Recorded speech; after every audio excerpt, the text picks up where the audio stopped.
आगे प्रसंग है वाम भाव से राधा का श्री कृष्ण को समर्पण होना। प्रेम में वाम भाव और दक्षिण भाव दो भाव होते हैं। दक्षिण भाव यानी सीधे सीधे समर्पित हो सुख देना। वाम भाव में प्रणय कोप कर लड़ना, झगड़ना, ना में हाँ प्रियतम जान लेता है और जबरदस्ती प्रिय से सुख पाना, फिर तो प्रिया समर्पित हो जाती है। श्री राधा सखिया ज्यादातर वाम भाव से ही श्री कृष्ण को प्राप्त होती है, कभी कभी दक्षिण भाव से। एक दिन दीपमालिका उत्सव था, जिसके लिए बच्चे से लेकर बूढ़े तक सभी गोकुल ही उन्मत्त हो रहा था। पौर्णमासी ने ललिता विशाखा से कहा था, इस उत्सव में सभी जागरण के बहाने राधा माधव का मिलन कराना। और ललिता विशाखा ने राधा माधव का मिलन कराया। ये पद्मा को पता चला। पद्मा चंद्रावली की सखी है। जटिला से राधा को डांट दिलाने पद्मा ने जटिला से कहा, रात्रि राधा माधव वन में मिले थे। राधे ने माधव का पीला पता पीतांबर पहना है। झूठ कहती हूँ तो घर जाकर देख लेना। इसके पीछे पद्मा चाहती थी जटिला राधा को घर से न निकलने दे और चंद्रावली से कृष्ण मिलन हो। जटिला ये बात सुन क्रुद्ध होती है। ऊपर से रात्रि भर की जागी हुई थी। सच झूठ का निर्णय करने घर पहुंची। देखा विशाखा सोई पड़ी है। जटिला बोली, विशाखा एक पहर दिन चढ़ गया है, अभी तक तू सो रही है। विशाखा कहती है, हे आर्य, आज भगवती पौर्णमासी के आदेश अनुसार देव मंदिर में मैंने जागरण किया है। जटिला कहती है मन में, इसीलिए ही आज संध्या के समय राधा की सैयद सुनी पड़ी थी। और स्पष्ट रूप में बोली, विशाखे राधा को तो बुला। विशाखा कहती है, हे राधे इधर देख इधर। श्री राधा जो आंखें मलती झंबे लेती हुई बोली, विशाखे मुझे बहुत नींद आ रही है। यह कहते हुए जरा नेत्र खोलकर शंका सहित मन में कहती है, अरे यहाँ आर्या जटिला कैसे?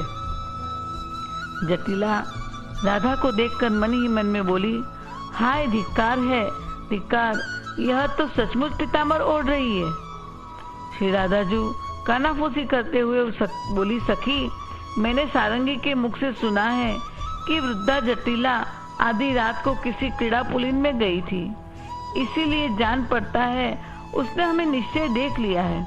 विशाखा कहती, ना ऐसी बात नहीं है। जैसा कि वृंदा ने कहा है, तुम्हें लेकर श्री कृष्ण के अंतर्द्वंद होने पर हम दोनों जनी और सखिया जब शंकाकुल होकर तुम्हें ढूंढने गई, इसके बाद वह वहां गई थी। श्री राधा जी कहती है, तब ये वृद्धा क्रोधपूर्वक आंखें फाड़कर मेरी तरफ क्यों देख रही है? जटिला कहती, अरे मिथ्यावादिनी विशाखे, क्या तू अंधी हो रही है? विशाखा राधा को देखती हुई दुखपूर्वक कान में धीरे से बोली, अरे विलास विध्वले, यह क्या पीतांबर ओढ़ रखा है? राधा अपने वक्ष स्थल की ओर देखकर भयपूर्वक, सखी अब तू ही मेरी रक्षा कर। विशाखा कहती जटिला की तरफ देख के, आर्य उत्सव के उपलक्ष्य में चंचल चित्त रमणियों ने आनंद में भरकर हल्दी आदि द्रव्य धुले जल को छिड़का है। उसी से ही राधा के कंधों पर पीला वस्त्र ओढ़े हुए तुम देख रही हो। अतः तुम किस लिए प्रिय सखी राधा के प्रति कुटिल दृष्टि से देख रही हो?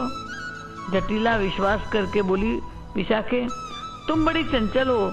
तुमने ही मेरे बेटे का घर बिगाड़ रखा है। यवन मदले आई हुई गोपियों में मेरी पुत्र बुद्धू को क्यों ले जाती हो?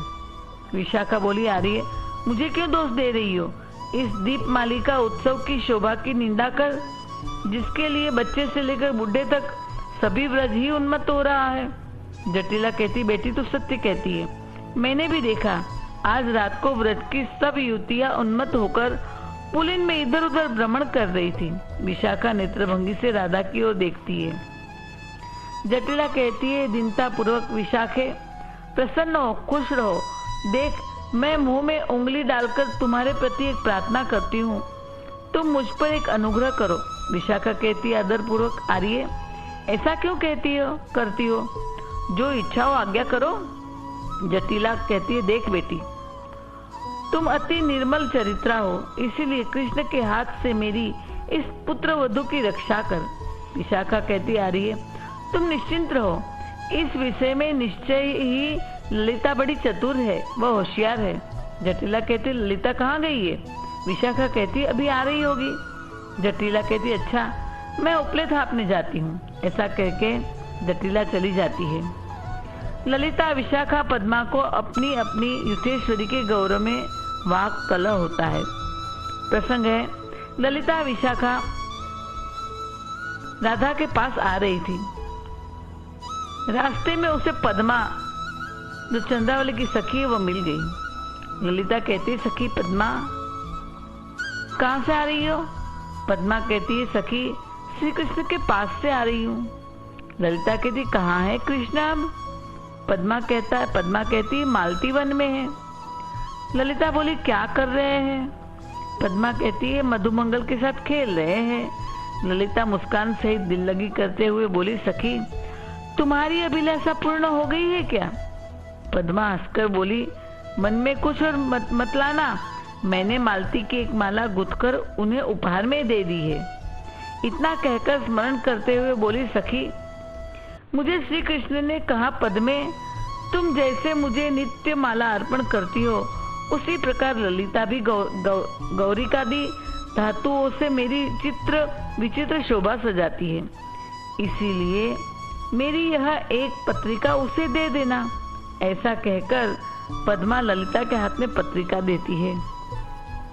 ललिता पत्रिका लेकर मन में सोचती है, मैंने तो कभी कृष्ण के अंगों पर धातुराग नहीं किया है, इस बात में कोई रहस्य जान पड़ता है। यह सोचकर पत्रिका खोलती है।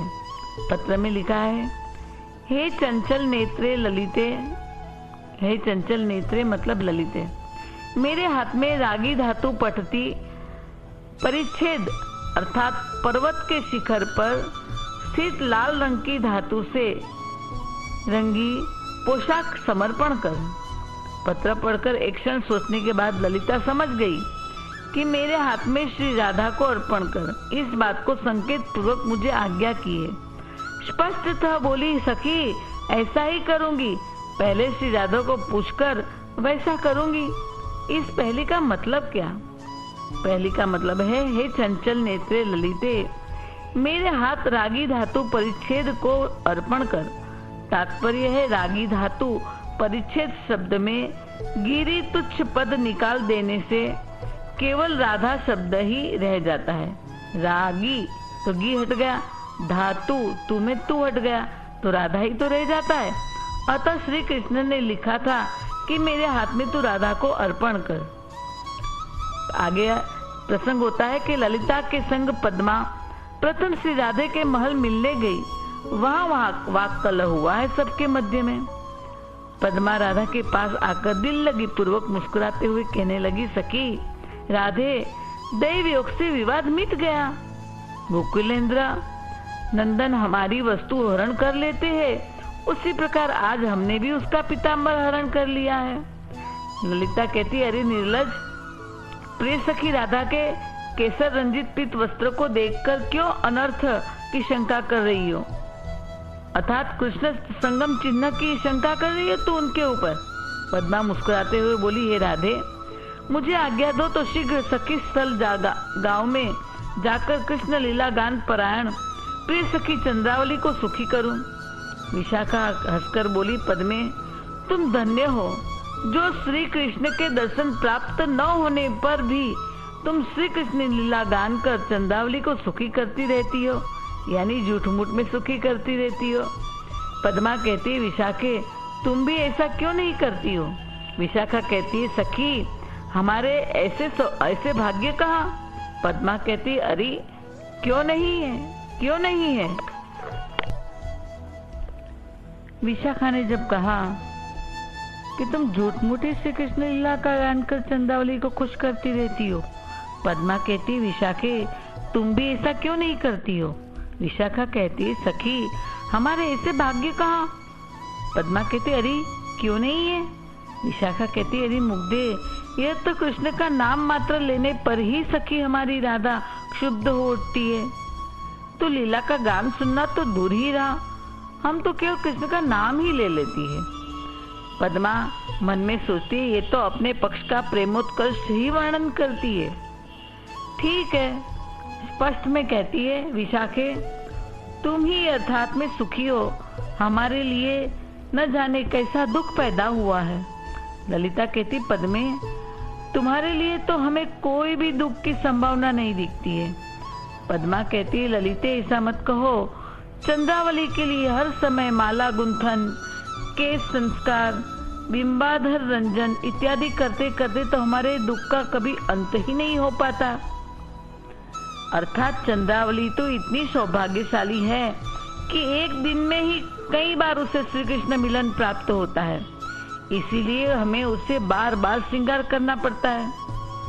किंतु तुम्हारी सखी राधा को तो कभी कभी ऐसा सौभाग्य मिलता है और तुमको भी कभी कभी ऐसा परिश्रम करना पड़ता है, अतः हमारे दुख की क्या सीमा?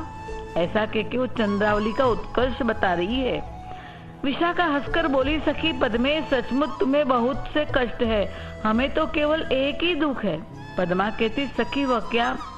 विशाखा कहती, पद्मे इस जगत में अति दुर्लभ अनिर्वचनीय आकाश का तारा स्फुरित हो रहा है, उसे प्राप्त करने के लिए कोई एक कालिंदी कुल बिहारी उन्मत्त हाथी का बच्चा लालायित होकर सदा हमारी प्रार्थना करता रहता है, यही हमें बड़ा दुख एक बड़ा दुख है। अर्थात चंद्रावली भले बार बार उन्हें मिलती हो, मगर कृष्ण राधा से मिलने बार बार हमें मनाते हैं कि इस दुर्लभ सितारे से हमें मिलन कराओ। यानी चंद्रावली कृष्ण को मिलने के लिए दौड़ती है, लेकिन कृष्ण श्री राधे को मिलने दौड़ते हैं, चंद्रावली को नहीं।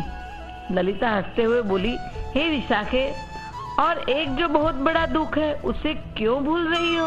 विशाखा कहती, ललिते वह क्या, मुझे याद दिला दो ना। ललिता कहती, अरे सरल स्वभावे राधा के चरण कमलों में बार बार महावर लगाना, अर्थात हर समय श्री कृष्ण राधा को रिझाने के लिए उसके चरणों में पड़ते हैं, उससे श्री राधा के चरणों में लगी महावर उतर जाती है और हमें ही उसे बार बार लगाना पड़ता है। इस दुख को तू क्यों भूल गई? विशाखा हंसते हुए बोली, अरे मिथ्या शंकिनी ललिते, चुप रहो। श्री कृष्ण के सिर पर धातु राग लगा रहता है, महावर नहीं। राधिका लज्जा सहित बोली, अरे सखी पद्मे, तू इन दुर्मुखी सखियों के प्रलाप वचनों को मत सुन, शीघ्र अपनी प्रिय सखी चंद्रावली के पास चली जाओ। पद्मा कहती है, प्रिय सखी जैसी आपकी आज्ञा, कहकर पद्मा चली जाती है। ललिता अपने मन में कहती है, अब श्री कृष्ण की आज्ञा का पालन करती हूँ, जो पत्रिका दी है पद्मा ने। स्पष्ट कहती है, राधे आओ, फूल चुनकर भगवान सूर्यदेव की पूजा करेंगी। श्री राधा मन में सोचती है, कैसे सौभाग्य की बात है, ललिता ने मेरे मन के भाव को जान लिया है। वहां पर श्री कृष्ण के दर्शन हो गए। राधे कहती, सखी ललिते जैसी तुम्हारी इच्छा हो, ऐसा निश्चय कर तीनों सूर्य पूजा के लिए फूल चढ़ने के लिए वन में निकलती है।